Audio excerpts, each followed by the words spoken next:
is good, YouTube? We are back with another Kia Forte GT video, and I own this car for exactly 9 months. In this video, I'm going to go over all the things that I liked about this car, all of the things I dislike about this car, modifications in the future, and some small features that I actually like about this car. So anyway, let's get started with all the things that I like about this car. So after owning this car for 9 months, one of the main features I actually like about this car is the styling. Out of all the subcompact economy cars, I think this is one of the best looking ones. I think this looked better than the Corolla, the Honda Civic before they got refreshed, and I think this also looks better than the Hyundai Elantra. Now don't get me wrong, there's nothing wrong with those cars I just listed, but I just think out of all of these cars, I think the Kia Forte looks the best in my opinion. Some may agree, some may disagree. The next thing I like about this car has to be the interior. When I get in here, sometimes I forget that this is an economy car because Kia did a pretty good job when it came to this interior. Now, there is some hard touch plastics, but that is mostly at the bottom of the dash. Everything above the dash is mostly soft, so I kind of don't mind. The final thing I like about this car has to be the performance for the price. For 24 grand, you get a pretty nice car.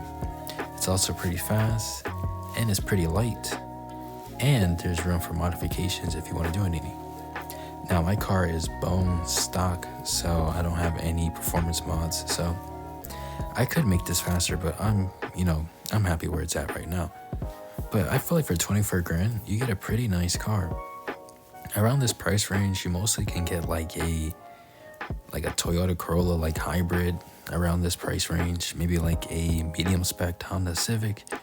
But with Kia, if you spend 24 grand, you get like the top of the line Kia Forte GT, but without the GT package. I think the GT package is like an extra like 2 grand or so, which I think is worth it. But if you do get the GT package, it's probably around like 26 grand, but I still feel like it's still worth it.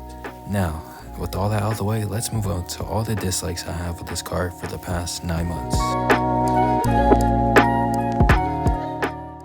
My first dislike with this car has to be the DCT in traffic.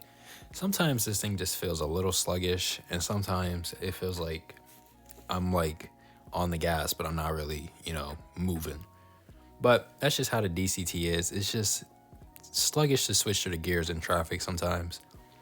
And sometimes I hate when it short shifts, like the minute you leave the light, it's like as soon as you get to 2000 RPM, the damn car will shift into the next gear and all the momentum is gone. But that's just how this car is. So let's move on to the next thing. The next thing I don't like about this car has to be the audio system. Now the speakers are nothing fancy or anything, and they don't sound awful, but they just, they don't sound like particularly that great to me. They just sound okay. But the easy solution is just, replace the speakers. I can always do that, so it's not a big issue. I know with the GT package, I know you get more speakers. I think you get the Harbin Kardon system, but well, my car does not have the GT package, so I'm stuck with the stock speakers basically. But since I can always swap out the speakers, it's not a big problem. So in the future, I'll probably just swap out the audio system. The next dislike I have with this car is the lack of wireless Apple CarPlay. Unfortunately, the 2021 models do not have wireless Apple CarPlay, but it seems like the 2022s have wireless Apple CarPlay.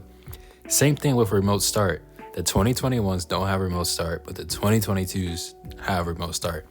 I kind of wish I waited a couple months to get the 2022s because they have way more features, and I feel like the 2021 is just lacking.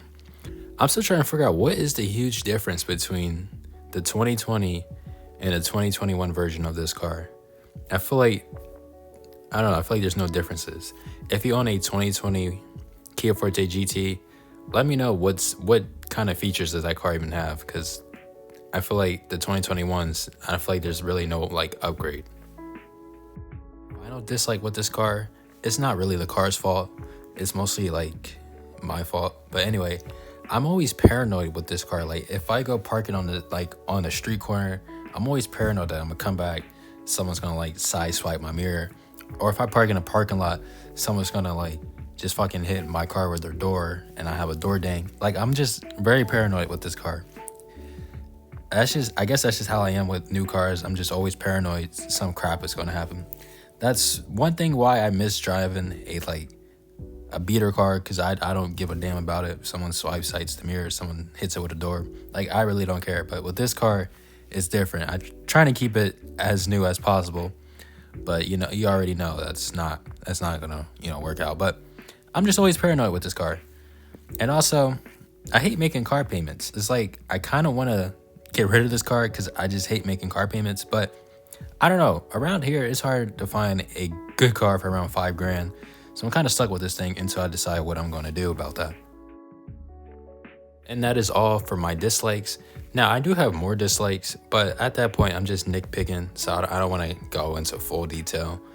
But anyway, we're going to move on to the small details that I like about this car. The first small detail I like about this car is the ability to turn off the center screen. Now at night, I like having like a pitch black cabin, and I like to dim the lights, like the interior lights, if you know what I mean. I just like having a dark cabin at night. And also, if I'm not using if I'm not using Apple CarPlay, I just turn off the screen because I don't really need it. But yeah, I just that's one of the small features that I like about this car. The next small feature I like about this car has to be the rear AC vents. I gotta be honest, I don't know any other subcompact economy car that has rear AC vents. If you know a car that has rear AC vents in this class, let me know, because out of all the economy cars I look at, they don't have any rear AC vents. That's a pretty nice touch, Kia. And the last small detail I like about this car has to be smart trunk. So basically, all you have to do is approach your trunk and you make sure you have your key in your pocket, and the trunk will automatically open for you in like 5 seconds. It don't really take that long. This is very useful for when you have a bunch of stuff in your hand and you cannot press the button to open the trunk. So yeah, the trunk will just automatically open for you, and that's pretty nice. Alright guys, we're at the last part of the video. This was actually supposed to go before the small details, but I almost forgot about this. But we're going to talk about future modifications. And to be honest guys, I'm not going to really do that many performance modifications. I'll do some cosmetic modifications, like I wanted to tint the windows and probably just debadge the car. Those are probably the only cosmetic things I want to do to this car. And for performance mods, I'm not going to do too much because I don't know, I'm not really into cars like I used to be. Right now, I'm probably just going to look for like a good exhaust that I want to put on here. And for like the engine bay mods, I might just do a cold air intake and maybe just get a blow-off valve, and that's probably it. I'm not gonna do nothing crazy like a race chip. I'm not gonna like dyno the car. I'm not really into all that stuff anymore. Plus, my priorities are somewhere else now. I like spending money on technology than I do spending money on my car. I mean, it's like I want to mod my car, but it's like all my money goes to like somewhere else. It's like I'd rather buy like a new computer before I spend any money on this car. It's been like that for like 9 months now. I'm trying to change that. I want to spend some money on this car, but I just don't. It's kind of crazy though. Like, I always wanted to get my windows tinted ever since I got the car, but I always find a reason to go like buy like some piece of technology and just say, forget the window tint, we'll do that like next month.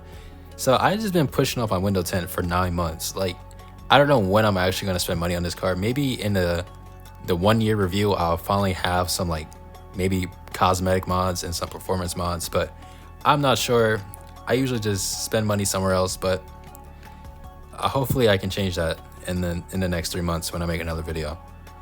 And that is about the end of this video. You guys will probably see me in the next 3 months when I post the 1 year review with this car. Hope you guys enjoyed this video, and I'll see you guys in 3 months or so. Peace out.